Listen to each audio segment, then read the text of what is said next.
पधारने का तहे दिल से बहुत बहुत स्वागत करते हैं। जी आयानो खुशामदीद कहते हैं, मोस्ट वेलकम। तो प्यारी साथ संगतियों, जैसा सबको मालूम है, ये महीनों में क्या जमींदार क्या व्यापारी सबको बेइंतहा काम धंधे होते हैं, क्योंकि समय निकालना इस कलयुग में मन तो जालिम रोकता ही रोकता है। मनमते लोग जगह जगह ट्रैप बिछाए बैठे हैं, जाल बिछा रखा है, कोई चिड़िया फंस जाए, चोगा माया का डाल रखा है, माया खाओ और फंस जाओ, माया खाओ और फंस जाओ। और धन्य भाग उन माँ बाप के, जननी के, जिन्होंने आपको जन्म दिया है, जो इस घोर कलयुग में अल्लाह वाहिगुरु राम से आप लिब लगाए बैठे हैं। तो प्यारी साथ संगतियों, यह संसार परदेश है और अपना देश निज धाम सचखंड सतलोक अनामी है। वो दोनों जहां का मालिक उसका स्वामी है। उसको पाके ही उस देश के नज़ारे इस मृत्यु लोक में हासिल किए जा सकते हैं।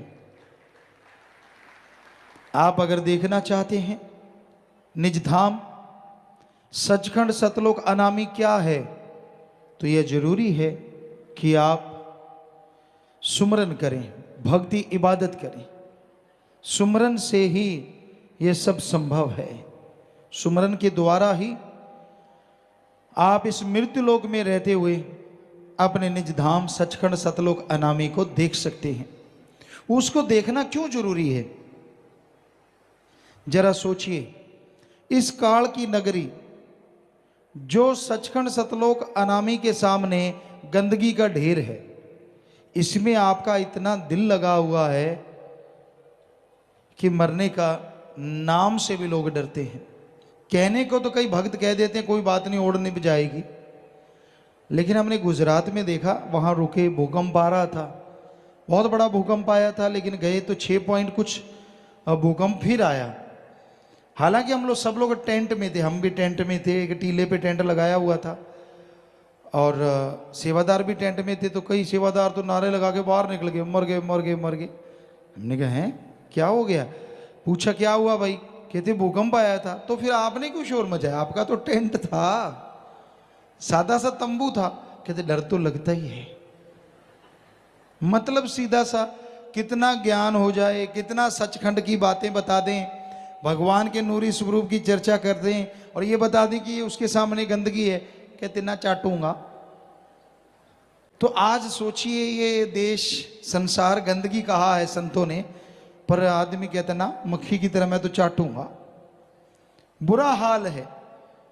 पर पता कैसे चले, ये कैसे माने कि वाकई ये गंदगी है और वो वाकई अमृत है, आबो हयात है, हरी रस, कैसे पता चले?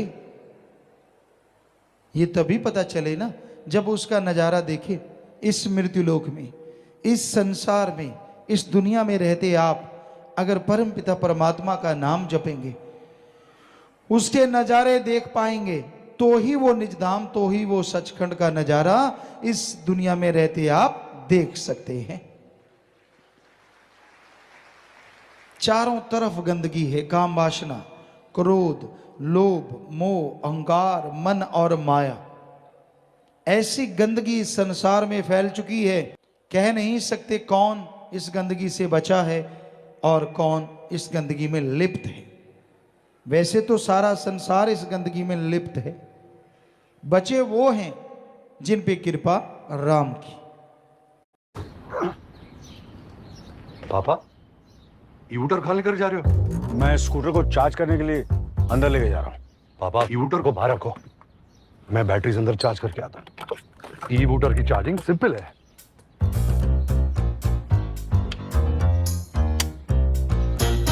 अरे वाह, स्कूटर की चार्जिंग कितनी सिंपल है।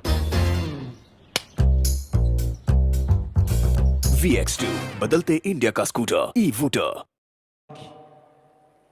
जो सत्संग में आते हैं, सत्संग सुनते हैं और सुन के अमल कमाते हैं, वही इस गंदगी से बचे हुए हैं। वरना जिसे देखो कामी कीड़ा बना हुआ है, काम वासना की आग में जलता हुआ इंसान बर्बाद हो रहा है, व्याकुल हो रहा है, किसी गुरु पीर की बात को नहीं मानता। हर टाइम काम वासना, सामने माँ, बहन, बेटा, बाप, भाई, कोई भी आ जाता है, जो गंदगी का कीड़ा बन गया उसे गंदगी ही गंदगी नजर आती है। ऐसा अजमाया है, ऐसा हमने देखा है। हमसे ही माफियां ले ले के लोग हमें ही बुरा कहते हैं, हमें कोई परवाह नहीं। क्यों माफी ली? अपनी सगी बहन, अपनी सगी रिश्ते में बहन के साथ वो बुरा कर्म किया जो दुनिया को नहीं पता। हम अब भी नाम नहीं लेंगे किसी का, क्योंकि हम अपना असूल नहीं त्यागते। दुनिया वाले चाहे कुछ भी कहते रहें, नाम ले लेके हमसे माफियां ली। उनके माँ बाप को भी चिताया कि भाई ये ऐसा है, कहते ना ना, यानी संतों की बात सच्ची नहीं है। हमारे पास आके माफियां ली, मुझसे गलती हुई, मुझसे ऐसा हुआ। और हमने कहा बेटा कोई बात नहीं, राम का नाम जपो, है तो ये महा गलती, पर ऐसी करनी नहीं चाहिए। तो माया रानी का खेल ऐसा चलता है, जब माया रानी आ जाती है तो फिर इंसान जैसा खुद होता है सामने वाले को उसी तराजू में तोलना शुरू कर देता है। ऐसे गंदगी के कीड़ों का हशर गंदगी वालों का जैसे होता है वैसे ही होता है। हम तो सबके लिए नेक दुआ करते हैं कि मालिक सबका भला कर। जो समाज में बुराइयां फैला रहे हैं, वैश्यावृत्ति फैल रही है, बुराइयां फैल रही हैं, तो उनका सीधा राह दिखा। कैसे दिखाना है ये तेरी मर्जी है, क्योंकि तेरी मर्जी को कोई रोक नहीं सकता। पर तेरे से दुआ कर सकते हैं, तेरे से प्रार्थना कर सकते हैं कि हे मेरे मौला, हे मेरे रहबर, जो गंदगी के कीड़े बन गए हैं उनको फिर से इंसान बना, फिर से अपनी भक्ति में लगा, ताकि तमाम खुशियां उनकी झोली में आ सकें जिनसे वो दूर हो गए हैं। तो संतों का काम दुआ करना है। वो कोई दिखावा या भाषणबाजी नहीं करते, जो बात कहते हैं वो दिल से कहते हैं, भावना से कहते हैं। तो आज समाज में ऐसी गंदगी फैली है, ऐसी गंदगी में लोग डूब गए हैं कि उन्हें अपना या पराया नजर नहीं आता। लोभी लालची ये संसार की रीत, इसमें फंसे हुए लोग बुरी तरह से बर्बाद हो रहे हैं। तो भाई इस घोर कलयुग में अपना अगर कोई है तो ओम हरि अल्लाह सतगुरु मौला दाता रहबर है, वही एक अपना है, बाकी सब सपना है, कोई मालूम नहीं। हम आपको कितने सालों से कहते आ रहे हैं कि भाई बात करनी है तो अपने सतगुरु से बात करो। कुछ डाउट है, कोई दिल में शक है, तो हम बैठे हैं, सतगुरु ने हमारी ड्यूटी लगाई है। बुलवाना तो उसने है, बोलना भी उसने है, पर सतगुरु ने वचन किए जिसका जो जी चाहे सवाल पूछो तो पूछो। खरड़ ज्ञानी से पूछोगे आप डूबेंदे बामणा जजमान भी डूबे। जो आप डूब रहा है वो दूसरे को पार नहीं लगाएगा, वो दूसरे को भी डुबो देगा। आप किसी की बातों पे ना जाओ। या मन गढ़ंत चमत्कार सुनाने वाले बहुत हैं, ये हुआ मेरे साथ, वो हुआ मेरे साथ, फलां हुआ, मालिक मुझे पहले बता देता है, मालिक मुझे पहले करवा देता है। जो इंसान ऐसा कहे तो उसका मालिक क्या ये कहता है कि बेटा मुझसे दूर हो? ये सोचने वाली बात। तो इसका मतलब सारा ढोंग अपनी मान बढ़ाई के लिए कि मेरे में मालिक ये करता वो करता, कि लोग कहें वाह यार इसको तो बड़ा भक्त है।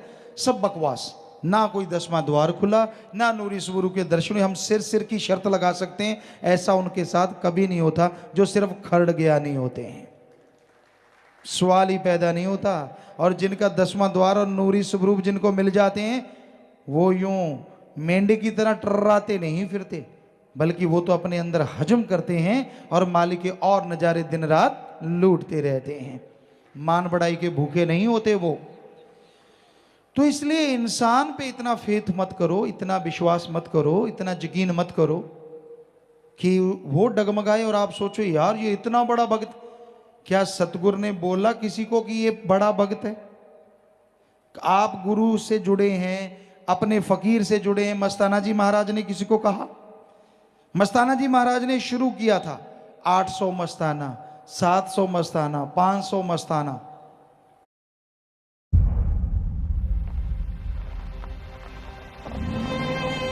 मेरा रुतबा है मेरा सिग्नेचर।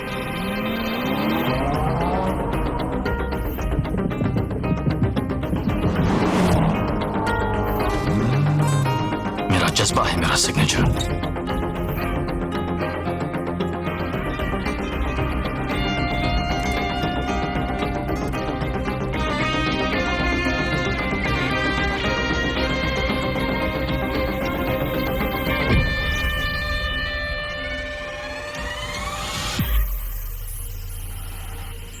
जमाने से हटकर, दुनिया की सोच से ऊपर,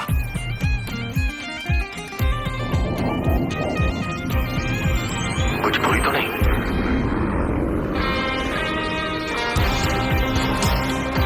बेबाक है मेरा सिग्नेचर।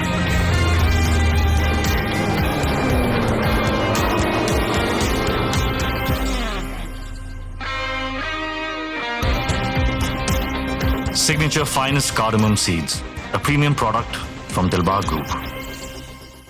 ग्रेजुटी का चेक है, बस इन पैसों को हम कहीं इन्वेस्ट कर दें जहां हमें इनकी चिंता ना करनी पड़े और रेगुलर इनकम भी आती रहे, फिर बस। तो फिर फिक्स्ड इनकम म्यूचुअल फंड्स में डाल दीजिए। म्यूचुअल फंड्स में डाल दीजिए ना। अरे पापा, फिक्स्ड इनकम म्यूचुअल फंड्स चुने हुए interest bearing company bond, government bond और मनी मार्केट में पैसा डालते हैं, इक्विटी मार्केट में नहीं। और सिस्टमैटिक विड्रॉल प्लान के जरिए आपको on the dot fixed amount भी मिलती रहेगी। म्यूचुअल फंड्स में फिक्स्ड इनकम वाली बात सही है। म्यूचुअल फंड निवेश बाजार जोखिमों के अधीन है। योजना से जुड़े सभी दस्तावेजों को ध्यान से पढ़ें। यानी एक तक में एक ग्रेड कि भाई अच्छी भक्ति कर रहा है, अच्छी कर रहा है। तो जब मस्ताना जी महाराज ने देखा ना एक ग्रेड लेने वाले की तो पहुंच ही ज्यादा ऊंची चढ़ गई, तो सारी ग्रेड वापस ले ली। कहते ना भाई, कोई यहां ऐसा नहीं है, ये तो अहंकार में आ गए। परम पिता जी की सत्संगे जिन्होंने सुनी या सत्संगी बैठे, आपने कभी सुना कि किसी बंदे का नाम लेके बेपरवाह ने कहा ये तो भाई बहुत पहुंचा हुआ है, इसने तो मालिक को पा लिया? कभी सुना? नहीं सुना।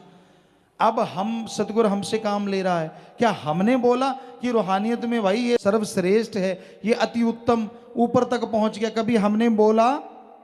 नहीं बोला। फिर आप खुद ही डिग्रियां देते रहते हो, ये तो मालिक का प्यारा है यार, ये तो बहुत आगे पहुंचा। अरे आपको क्या पता, अंधा आंख वाले को कैसे देख लेगा जरा बताइए। जो जिसने खुद 10वां द्वार नहीं खुला, खुद नूरी स्वरूप के दर्शन नहीं हुए, वो कैसे कह सकता है कि ये सामने वाला यार पहुंचा हुआ है? पहुंचा हुआ शातिर हो सकता है, पहुंचा हुआ मालिक का प्यारा बड़बड़ नहीं करता, बल्कि वो तो हजम करता है। सिर्फ ये कहता है कि मालिक से जुड़ो, मेरे से क्या पूछते हो, नजारे मालिक देगा, अंदर से जुड़ के देखो, वो सच्चा है, बस वही सच्चा है। तो आप ये मत सोचिए कि ज्यादा बोलने वाले कुछ ज्यादा बड़े भक्त बन जाते हैं। वो आप जानते हैं क्या हशर होता है, ये तो खाली लिफाफे होते हैं। कब पटाखा बोल जाए माया रानी, सिर चढ़ के बोले, कब जादू चल पड़े, कुछ कहा नहीं जा सकता। सो हम ऐसी चीजों को 100% नकारते हैं। हमने कभी हाँ नहीं कहा। हमें भी लोगों ने बड़ा सुनाया, ये हुआ फलां टाइम, ये हुआ, हम नहीं बोले, हमने नहीं कहा कि हुआ। हाँ भाई, मालिक की रहमत हो सकती है, मालिक की रहमत हो सकती है, लेकिन जब आदमी ऐसा करता है तो ये समझ नहीं आती कि मालिक ने ये कब कहा कि मेरे से दूर होना, मेरा नाम ना जपना, मेरी भक्ति ना करना। ये क्या मालिक उसी को ये कहेगा? तो भाई ये घोर कलयुग है, घोर कलयुग। सो ऐसे टाइम में आप कोई बात पूछना चाहते हैं, आपके अंदर कोई शक शुबा है, कोई डाउट है, फकीर बैठा है, उससे बात कीजिए। परमपिता जी ने ड्यूटी लगाई और सबको कहा हाथ खड़ा करके कि बाद में टींटी ना करना, अब बोलो जिसने बोलना है। और फिर वचन किए कि जो भी पूछना है पूछना, सबका जवाब मिलेगा। तो प्यारी सत्संगचियों, किसी के कहने में गुमराह नहीं होना चाहिए, किसी के कहने में नहीं आना चाहिए। जो नहीं आते वो नहीं आते, हमने देखा है। ये आज से थोड़े ना चला है, जब से साईं जी ने ये दरबार बनाया तब से किसी ने कुछ बोला, किसी ने कुछ बोलते रहे, लोग बोलते हैं, बोलते रहे, हमें क्या। हम तो उनके लिए मालिक से दुआ करते हैं, क्योंकि अपना मार्ग प्यार का है, मोहब्बत का। सबसे प्रेम करो, लड़ना झगड़ना तो सवाल पैदा ही नहीं होता। हमारा हुक्म तो क्या, हम कल्पना भी नहीं करते कि किसी से लड़ो, किसी से झगड़ा करो, किसी को गलत बोलो, कल्पना भी नहीं कर सकते। बोलना तो भूल ही जाओ आप कि हम बोलेंगे कि किसी का बुरा करो या ऐसा करो। यहाँ खास सेवादार सतब्रह्मचारी भाई बहने रहते हैं, ब्रह्मचारी भाई बहने, ये भी अगर किसी को ऐसा कह बैठे, गाली गलौज करें, अब इनमें मानता कौन है?